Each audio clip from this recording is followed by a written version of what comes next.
everyone, and welcome back to another episode of Brought to the Table. My name is Luke Jones, and as always on this show, I'm going to be showing you a game that I very much enjoy, that's just very special, and I'm very passionate about with this particular tabletop game. Now today, our first episode that's actually starring a trading card game.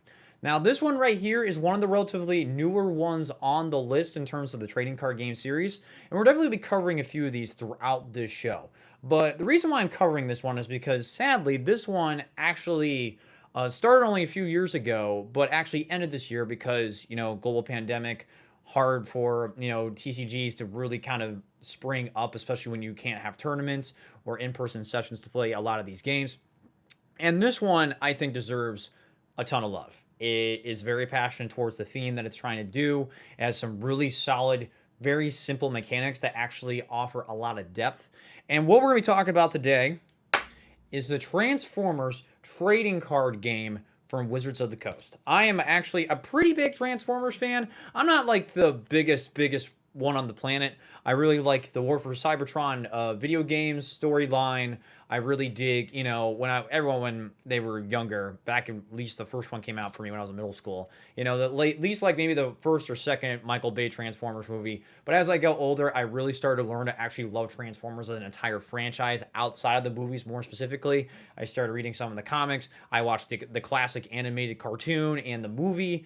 And I really kind of got to dig into the lore of these characters. And the Transformers TCG is probably one of the greatest forms of being able to experience these characters and all what makes them robots in disguise. So without further ado, let's go ahead and jump into the mechanics of Transformers, the trading card game. And let's see why I adore this game so much. So, welcome to Transformers, the trading card game right here. I've actually done an incredibly simple setup, and of all the videos I've done so far, this was the easiest one to set up for. Because what's really nice about Transformers is that, like I said, very simple, kind of on the baseline, but really its mechanics dive super deep. So, how does Transformers, the card game, play? Well, essentially, just like any type of card game, essentially, guess what? You are just going to be trying to defeat your opponent. Unlike other trading card games where possibly one of the conditions is basically getting rid of all the cards in your opponent's deck or hand or both combined, right here is essentially you're just trying to defeat your opponents as fast, as efficiently as possible.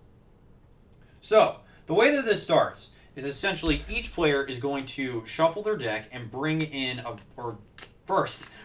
40 card pre-built deck of battle cards, which are what these are going to be referred to as. What you'll do is you'll shuffle them together, and then once you've done so, you're going to draw 3 of them to start. Once the player's decided who goes first, that player is now going to actually start their turn. So a turn's a little, not funky, but it's a little different than probably what you would expect from a typical like trading card game type of atmosphere. So on a player's turn, they can do a multiple of different things, and then they are forced to essentially attack. Now, how that works is that they are allowed to do one of each of the following on their turn. Now, there are some caveats for the first and the second turns of the game, where I'll talk about here in a second. So one of the first things that you can do is that you can play an action card. An action card, essentially, you just resolve the text on the card and do what it says. So in this case right here, it says do 2 damage to an enemy. You just choose an opponent, and then that particular card is the one that takes some damage. Now, you can also, as I have to dig out from my deck because the cards I drew did not have this card, another thing you could do, playing from your hand, is play an upgrade. So an upgrade essentially gets placed onto one of your bots.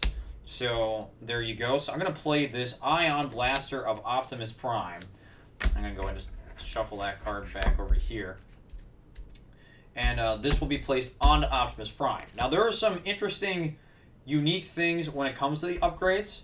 So, essentially, there is no upgrade limit. But you're only allowed one type of upgrade on a particular character. So, in this case right here, I have a weapon upgrade, because it will say upgrade weapon right next to it. What this means is that I can't have another weapon upgrade on Optimus. If I decide to play a weapon upgrade onto Optimus, I need to scrap this card, which is essentially discard in this game, and then put it into my scrap heap, which is your discard pile. That type of ordeal. Now, for the sake of this right now, I'm just going to keep that card right there. Now, one of the last actions that you can take on your turn before you have to attack is you can flip one of your bots from one of their modes to their opposite mode. At the start of the game, all bots are in their alt mode, or essentially if you want to refer to it as your vehicle mode. I'm probably going to say that throughout this video. And with that, you might want to flip over to one of your other sides. Now, there's a bunch of different reasons why, which we'll get into the more of the complexity of the game later on. But the main thing you might see is that, one, the ability on this portion and the stats right here are going to be different. Their attack, their defense, and their ability. When you flip it over, some of these values are going to change. You'll notice that the 6 of attack went to 8, the defense went from a 3 to a 2. And then also the abilities changed as well. Certain abilities also will actually specifically call out when you flip the particular character over.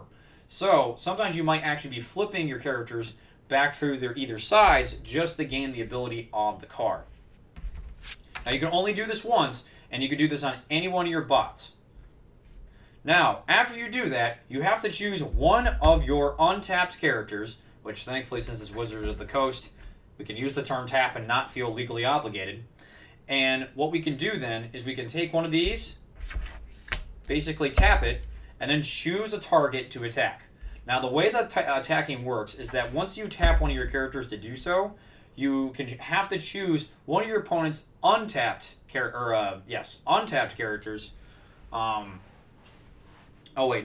One of your opponent's tapped characters. So make sure I have to say that right. Words are hard. So they essentially be like this. That means they're tapped. Now, in this case, at the start of the game, all of them are untapped right here. So what this means is that if this is the case, you as the player can choose which one of these particular targets you would like to attack. Now, there are some caveats when it comes to doing all these actions before we get to the attack. So first off, if you're the first player and on the first turn, you can only flip one of your bots. That is the only action you can do. If you are the second turn, technically the second player, you're only allowed to play one card. So you can still flip a bot, but you only can play an action or an upgrade card. You can't do both. After that, play proceeds as the normal rules that I laid out. So if you want to play an action card and an upgrade card and then flip a bot on your turn, you totally can do that. Now, with attacking, and probably the coolest part about this entire game, is the way that attacking works. Let's just say that I'm going to attack Starscream over here. We're going to attack this weak little Starscream airstrip over here. So Bumblebee is going to attack. So how this works is that each player is going to take the top 2 cards of their deck and flip them over. Now, you start off with the attacking player and resolve each card as you go. So essentially, I flip this one over, and then I flip this one over. Now, we didn't get to see it here, but essentially what happens is that I'm going to take my attack value plus each one of the orange icons on the 2 flipped cards right here and get to add that to my total attack power that I'm going to be dealing to this character. Once I resolve these 2 cards, they are placed in my scrap heap. The opponent will then do this for their defense value. So by default, Starscream has 1. My current attack total over here is 4. So Starscream is going to block 1 of that. So currently there's 3 damage coming in. However, first, one of the new cards right here. If you get this white symbol, as soon as you do this, the first time you see one of these white symbols, you get to immediately pull out another 2 cards before you get your next one. So right here, I drew 2 more, but this white symbol right here doesn't pop off. This blue one, though, however, does. So this blue one right here, we're going to actually add that to our defense total. This is our second one right here, but it doesn't have a blue. It's an orange, which I had that over here in this deck. And right now, Starscream is going to be able to have 2 defense. So 4 minus 2 is 2 damage. So using these semi-cheap starter tokens, things that come with the starter sets, Starscream over here is taking 2 damage. Once these cards are resolved, they are put in the scrap heap. That is essentially combat right there. That's all it is. Each player essentially just takes the top 2 cards of their deck like so. Wow, I did not shuffle this deck very well at all. I'm trying to shuffle this deck so I can actually get something to show up. That's kind of cool. Players basically flip the top 2 cards of the deck, deal damage based off of their attack value plus whatever they flip up, defend based off what they have plus the cards that they flip up, and that's how damage occurs. And essentially, you keep going back and forth and doing that each player does that until essentially one player's, oh my gosh, Bumblebee, you're not defending. until one of the opponent's entire team is wiped. Now, one unique thing that does happen is that, so you'll notice right here, and we'll talk more about deck building with teams and stuff in the later part of this video, is that this team has less characters than this team. So what will eventually happen is that once these two characters are flipped, the opponent will be in a weird situation. So let's say they activate Starscream, and then I activate Optimus, and then they're going to activate their second Starscream over here. Now what will happen is after they perform this attack, on their turn, if there's no more characters on my side to ready up, they essentially get to continue attacking. They don't get to take turns necessarily. They get to keep attacking until everyone's tapped, and then once everyone's tapped, characters ready up. And then you go to the other player's turns, and then we'll go back to the Optimus Bumblebee team over here. So that is one kind of unique thing you do need to keep in mind when this happens, because obviously as characters get defeated, there's going to be less characters on the board to tap or untap, etc., to get the job done and all that wonderful stuff. So that is essentially the baseline of Transformers the card game. There's obviously lots of little unique keywords and stuff right there. You can already see it on some of the cards and stuff, but that really, honestly, at the end of the day, doesn't matter. That's just kind of the baseline of how the game works. Then you just go back to your turns. Players will draw the card at the start of their turn. That would have been a card I would have loved to see when I flip stuff over, but hey, what can you do? So there you go. That's Transformers, the trading card game. So then I want to go ahead and talk about kind of what makes this game incredibly special. And honestly, what makes this game incredibly special is the fact that how simplistic everything on the surface is. Now, normally when I say that, sometimes you use simplicity, or less complex as a term to kind of help get people into the tabletop hobby, because, there's a lot less, gimmicky mechanics going on. And what Transformers does really well is the fact that there's a lot of free, broad, roaming space in terms of like what you can do, from building your deck, building up your team, and it all makes a lot of sense. It's very clear, and there's not anything that's super crazy going on that's just super complex. So first thing that comes to mind is the deck building. So first things first, as you'll see right here, we're building something that's very kind of sort of thematic, where it's Decepticons versus Autobots. Now the thing is that when I'm building a team, I don't have to have just Autobots or Decepticons. I can have a mix between the two if I want. Now when you build your team, you are going to have these stars at the bottom of your characters that you're going to bring to the battle. And you're only allowed to have 25 stars worth of characters total of all your characters on your team. So right here, this is actually 23 stars, so I'm actually missing 2 stars. But this right here on its own is a pretty powerful team. So, with that being said though, I can also switch this up if I wanted to. Say, get rid of Bumblebee and play Megatron. And believe it or not, I actually can't do that because they're both 13. Can't do that. Give me some Decepticons. Well, whatever. Let's say Starscream, for example. That would actually work right there. This is something possible. There's no restriction. Now, obviously, there are certain thematic ties that come with these characters. For example, this Starscream right here says, when you flip to this side, you do a damage for each enemy equal to the number of other planes you have. So, there are 2 other planes here. So, Starscream right here is going to actually deal 2 damage to each one of these characters when it goes from the bot mode to the alt mode right there. So, there are some deck building kind of strategies that you want to kind of apply, but on the surface level, you don't have to get too crazy. This Starscream right here actually comes from a particular starter set, and this one right here is pretty basic. It has a very basic ability right here. 2 of the main keyword abilities, Tough and Bold. Essentially, Tough allows you to flip another card while defending when you're on this side, and Bold allows you to actually flip more cards when you're attacking, based off the number listed right next to it. So, some very straightforward abilities. What's super nice about this too is that a lot of the different characters, even in the expansion sets, are kind of designed this way. Now they might get a little bit more complex of like how much bold that they get, or how much tough that they get, or some other different abilities based off some maybe different variables and such. But these abilities on the cards are never super complex. But because they're super simple, you can actually use that as a great way to start building up your team and your decks to be as effective as possible. And I think that's what makes this game incredibly special. Because now, when you get into the deck building, there's no restriction based off of Autobots or Decepticons or whatnot. All you have to make sure you do is have a 40-card deck, and you can only have 3 copies of any one card in your deck. That's it. So, with that being said, it opens up your ability to actually use all sorts of different cards in your deck. And on top of that, too, when you get super meta into it, you also have to keep in mind the different symbols on the cards. Because your team might be better at attacking, or defending, or being able to, get a bunch of damage cards on the table. And certain cards, as you can see, blue and white. I know for a fact there's some white cards that have, blue and orange symbols on them. That one's got a double blue. There's all sorts of little combinations and stuff in there that you can start kind of figuring out and playing together. And there's certain characters that kind of actually mess with how this deck is, while you're playing, like what cards are on the top of your deck. So when you're about to attack, you'll guarantee to get something that you're looking for that's super damaging. Maybe you're going to get a bunch of these.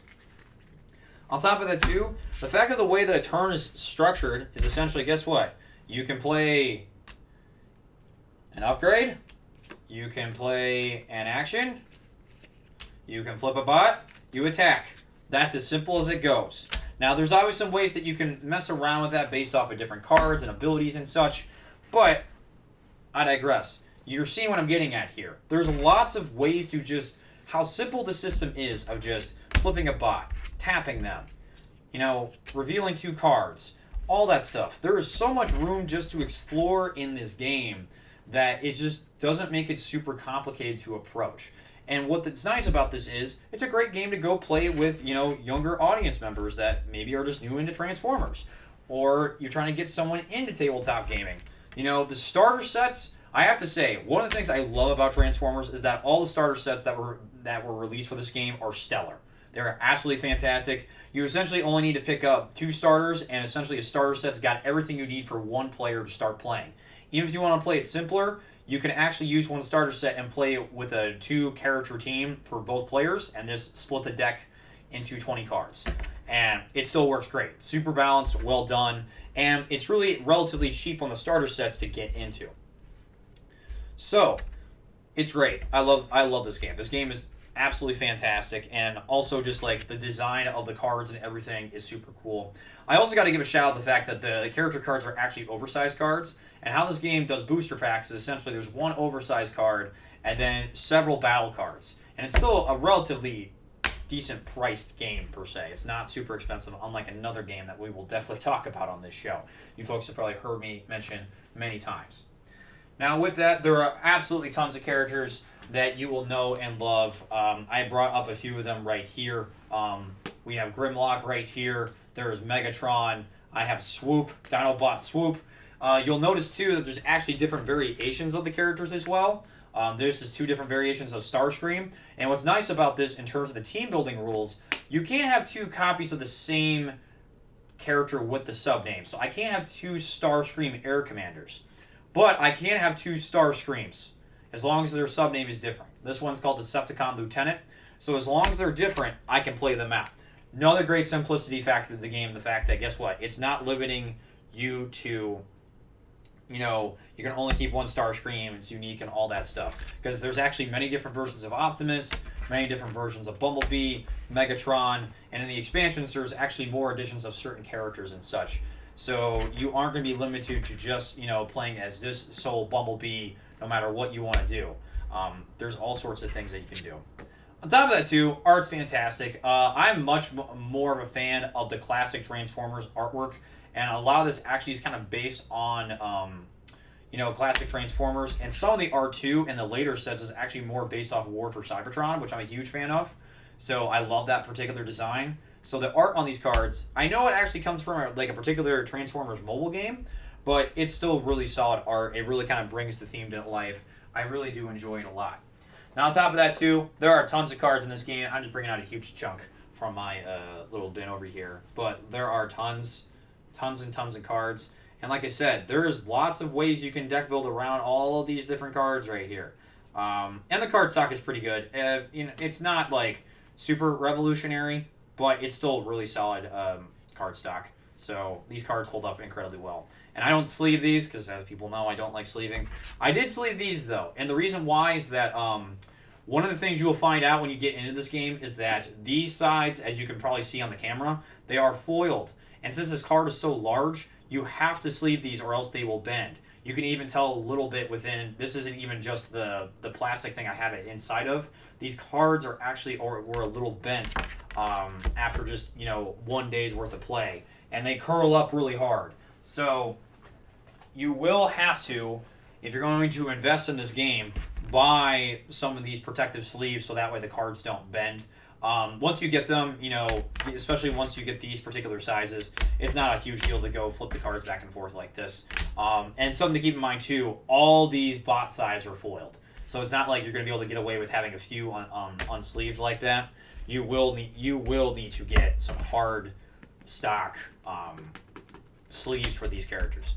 It's the only big downside for the game, personally, for me, but it's really not that big of a deal. I don't mind sleeving things that I relatively enjoy playing a lot, and Transformers is one of those games. I love the theme. It's super simple to pick up and play, and I have tons of characters for Wave 1 specifically. I believe I have every single character for Wave 1 of the game. I don't have everything for everything else, but I generally enjoyed Wave 1 so much that I want to try to get as much as I could so I can just build some cool decks and have some different combinations.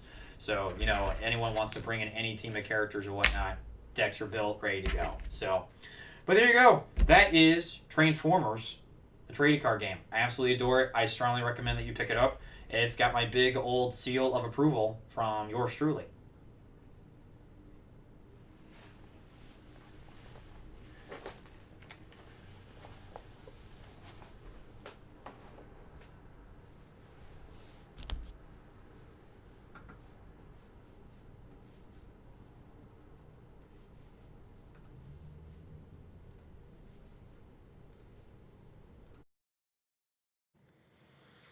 All right, picking up, and we are picking up.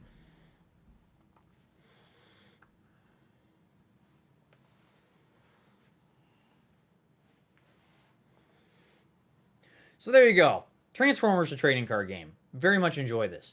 Now, who is this particularly for? Definitely, if you're a fan of Transformers, I strongly recommend that you pick this game up. It's incredibly simple to get into. It's actually at a really decent price point now, specifically now that the game has ended. And if you got some younger folks that are in your household that you're trying to get them in the tabletop games, especially in the trading card game centered, I would actually say that Transformers the card game is the easiest way to get children into trading card games. I would say it's even easier than any of the stuff that Pokemon's probably released for all the stuff, especially since they target kids probably harder than anyone. This game in particular is just really well designed to help introduce folks into that style format of building a deck, you're exhausting some characters, dealing some damage to each other. There's no milling in this game, so for those of you who want to try to, discard all of your opponent's deck, that's out of the picture. That rule is not there. If your deck is completely, emptied, you just take your discard pile, scrap heap, shuffle it back up, form a new deck. So it's really good, and I very much enjoy a lot of the joy this game gave me when I was really heavily playing it, about a little over a year ago, and I'm kind of getting back into it now too because I got some friends that are into it. So with that being said, there is a lot. Right here is just some containers of all the stuff that I got from Wave 1 right here. So there's a little bit of storage, and that's not even including the thing that I've stored all the battle cards in. So it's not necessarily super, a large space taking up game. Now, one thing I will keep in mind, and I won't dig it out unless I can find it easily, is that there are some starter sets that are a little more on the, how would I describe it? A little bit more on the complexity side. Actually, I can grab this one if I can find it. So right here, one of the first big starters that came out, when it was kind of pre-built deck for the game, was Metroplex. And Metroplex right here is super unique because this is when the game, gets a little bit more complex, where essentially it is one character, but underneath Metroplex, when you start on this side, you actually have characters underneath Metroplex that you deploy. And then those characters are little micro characters that basically just do pips of damage towards the character. So essentially beyond your typical 25 point limit, which Metroplex is 25 points by default, you essentially you essentially have some more characters, more damage to deal, and all that stuff. And he's a big beefy boy. He's got 35 hit points, which is a lot. But it's a little bit more of a complex build. And some of the other expansion stuff, I know Rise of the Combiners, which was Wave 2, or Set 2, however you want to call it. That set was even more interesting because it actually introduced this idea of you have a character that can basically turn into a part of a combiner. And if you had all the characters on the team, you can have battle cards when you play them, where essentially allows all the characters to become the combiner, and that's basically permanent for the rest of the game. So it makes the deck building a little bit more complex in terms of that. I would strongly recommend if you want to get into this game, the two sets you should probably get are the first wave, which is essentially the first Transformers TCG Wave 1, and then Wave 3 and 4, which is essentially Transformers, was it War for Cybertron Siege 1 and 2, which was essentially Wave 3 and 4, where the only big new concept that they introduced into that was the fact that there's these little bots that essentially once they're defeated, they turn into upgrades. So there was that concept, as well as cards that essentially, they're battle cards that have stars on them. So you put them in your deck, but they count towards your building up your team. So the complexity isn't as crazy as I would say is Rise of Combiners. There's also one more set that I haven't personally got into because pandemic, and that set has been kind of, I guess, super scarce because of everything going on with it, with the game ending. That is also adding another level of complexity to it, where essentially you're kind of building, the different parts of the Transformer from like the head to the body. I think it's called Titan Battle Masters or something like that. I would strongly recommend, especially because of the price point of the different Siege sets and the Wave 1 set. That's where you go. If you want to get into the more complexity side of the game, definitely pick up Rise of the Combiners. So that would be something too. But the game's relatively cheap to get into now. Booster boxes were running for 120 when the game first came out, and now a booster box is running for about 40, 50, 60 depending on where you go. You go check Amazon, that's where I've looked recently, and they're about $50 a box, so that's pretty good. And each box I believe comes with like 30 to 35 booster packs, which is one Transformer. And then for Siege, it's one Transformer, one of the little micro bots, and then like I believe it's 5 battle cards. So decent price point.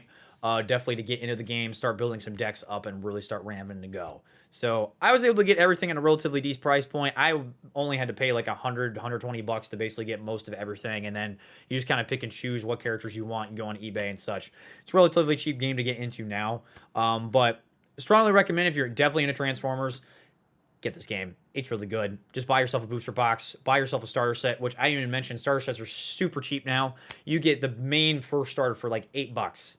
It's stupid. And that starter set, like I said, is one of the best starter sets that ever released for any trading card game. It gives you all the basics for the entire game. It gives you a pre-built deck and for everything. If you want to use the deck and split it in two just to play a very modified version of it, is really good as well to kind of even more simplify the mechanics too. Strongly recommend this game. Strongly recommend this game if you're into trading card games for sure. Even if you're not a huge Transformers fan. So Transformers to TCG from Wizards of the Coast. Highly recommend. 2 thumbs up from yours truly. Now, definitely going to talk about more TCGs on this show. But make sure you go play Transformers. It's a really good game and deserves some love. And a lot of the components and some of the gameplay mechanics in this game, I hope to see in other games because the whole battle system in this game is incredible. So I absolutely adore it. So I hope you enjoyed this video. And until next time, I hope you enjoyed this game that I brought to your table. I'll see you folks on the next episode.